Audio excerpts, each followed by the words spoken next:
حدیث پاک میں آتا ہے اگلے دور میں بنی اسرائیل میں 3 آدمی تھے، سفر کر رہے تھے، راستے پہ جا رہے تھے، جنگل کا راستہ تھا، آندھی طوفان آ گیا، آندھی طوفان۔ اب جب آندھی طوفان آئے، انہوں نے ادھر دیکھا، راستہ نہیں ملا، تو ایک گھاٹی یعنی غار سا تھا، اس غار میں اندر چلے گئے کہ چلو یہ طوفان تھم جائے، ہوا رک جائے، یہ ساری چیزیں ختم ہو، اس کے بعد ہم نکلیں۔ جو یہ اندر گئے، اوپر ایک چٹان تھی، وہ گھسکی اور غار کے منہ پہ آ کے رک گئی، غار بند ہو گیا، گویا کہ زندہ درگور ہو گئے، قبر بن گئی۔ اب وہ چٹان اتنی بڑی کہ ان کی سکت نہیں اس کو ہلا سکے، اور جنگل میں بھی کوئی نہیں جو ان کی مدد کر سکے۔ ان تینوں نے کہا کہ دیکھو اب تو ہم گر گئے، اس مصیبت سے صرف اللہ کی ذات بچا سکتی ہے، ہر مصیبت سے اللہ ہی بچا سکتا ہے، ہر مصیبت سے کون بچاتا ہے؟ اللہ بچاتا ہے۔ مصیبتیں دور کرنے والا کون ہے؟ مصیبتوں کا لانے والا کون ہے؟ مصیبتوں کو اٹھانے والا کون ہے؟ دیکھو میرے بھائی، اپنے اللہ کو پہچان لو، اپنے اللہ کو پہچان لو۔ اس تک پہنچنے کے لیے راستہ بڑا آسان ہے، صرف سمجھنے کی بات ہے۔ یہ اس غار میں، اور یہ کہنے لگے کہ اس مصیبت سے صرف اللہ چھڑائے گا۔ مل کر 3 دعا کرتے ہیں، لیکن اپنے کسی عمل کو وسیلہ بناتے ہیں۔ یہ تفسیر میں لکھا ہوا ہے، ابن کثیر رحمۃ اللہ علیہ نے یہ حدیث نقل کی ہے اس آیت کے ضمن میں، یا ایھا الذین آمنوا اتقوا اللہ وابتغوا الیہ الوسیلہ، اللہ سے ڈرو اور اللہ سے وسیلہ اختیار کو۔ وسیلہ یعنی اپنے اعمال کو وسیلہ بنا کے اللہ سے دعا مانگو، وسیلہ بنا کے۔ میں یہ کہہ رہا ہوں نا، عمل کر کے، نیکی کر کے پھر اللہ سے دعا مانگی جائے۔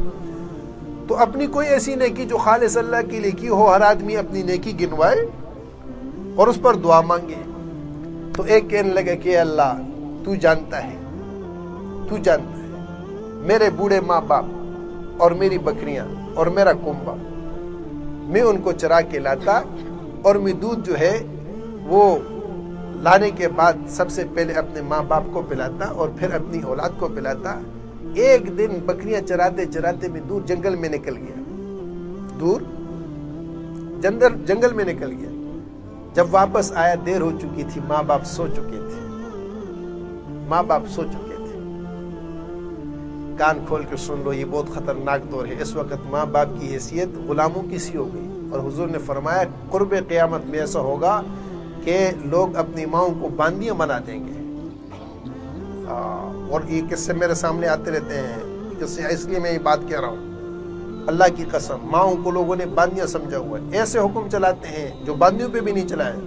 ماں کے سامنے اللہ کے لا تقل لہما اف، اف بھی نہیں کہنا، چاہے کہ ان کو ستانا، دکھ پہنچانا، تکلیف دینا، ان پہ آرڈر کرنا، ان کو بیوی کے لیے اس کو واہ۔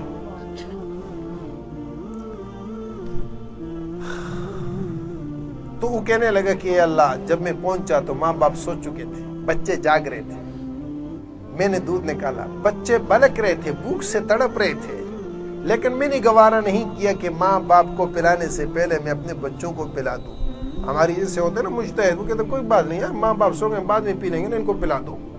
نیکی کی بات دیکھو، نیکی کی بات دیکھو۔ حدیث پاک میں آتا ہے کہ اس نے کہا کہ اللہ، وہ ماں باپ سو چکے تھے، بچے جاگ رہے تھے، میں نے دودھ نکالا، بچے بلک رہے تھے، رو رہے تھے، تڑپ رہے تھے بھوک کی وجہ سے، لیکن میں نے یہ گوارا نہیں کیا کہ ماں باپ کو پلانے سے پہلے میں ان کو پلا دوں۔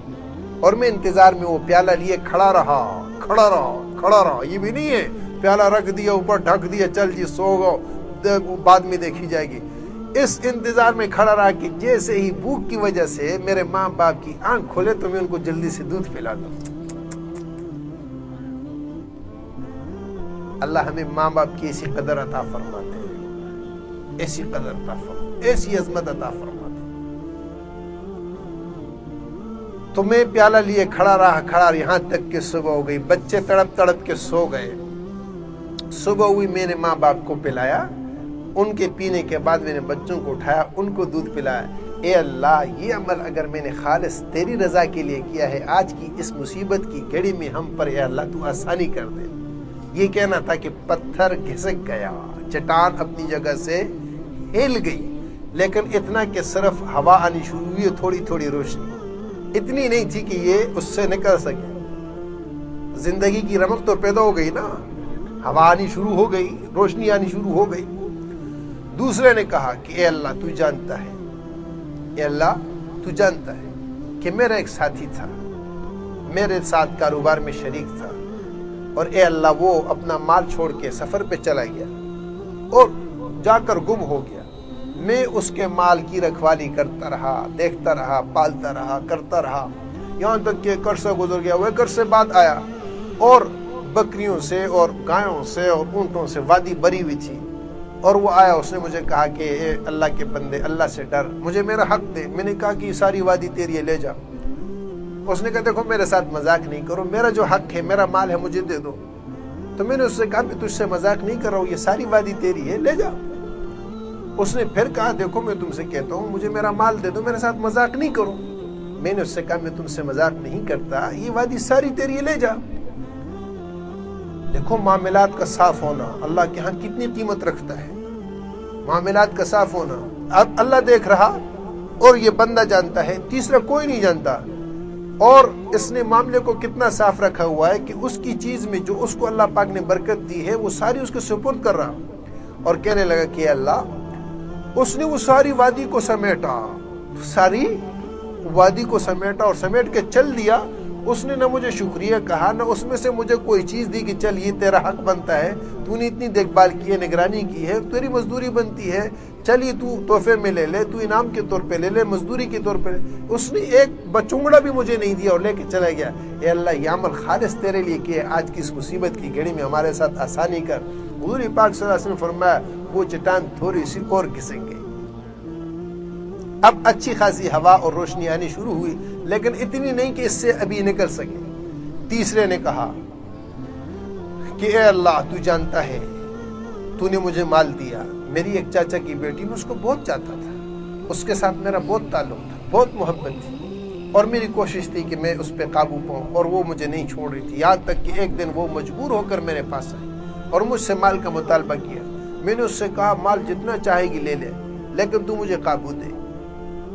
اس نے بہت پسو پیش کیے، لیکن مجبور اتنی تھی کہ بے بس ہو گئی۔ اس نے کہا ٹھیک ہے، اور جب تنہائی میں مجھے پوری طرح اس پر قابو ہوا اور میں نے چاہا کہ میں اپنے ارادے میں کامیاب ہو جاؤں، تو اس نے اتنی بات کہی کہ دیکھ اللہ سے ڈر، ناجائز آگے قدم نہ بڑھا۔ اللہ کی قدرت، اے اللہ اس وقت تیرے نام سے میرا وجود کام کیا، اور میں نے اے اللہ وہیں پر اس چیز کو روک دیا۔ اگر یہ عمل خالص تیرے لیے کیا ہے اے اللہ تو اس مصیبت کو ہٹا۔ کہتے چٹان لڑک گئی اور راستہ کھل گیا، راستہ کھل گیا۔ میرے بھائی دیکھو، یہ زمین آسمان کے درمیان ہم سب ایک دوسرے سے جھوٹ بول سکتے ہیں، اس سے جھوٹ نہیں بولا جا سکتا، اس کو دھوکا، اس کو فریب نہیں دیا جا سکتا۔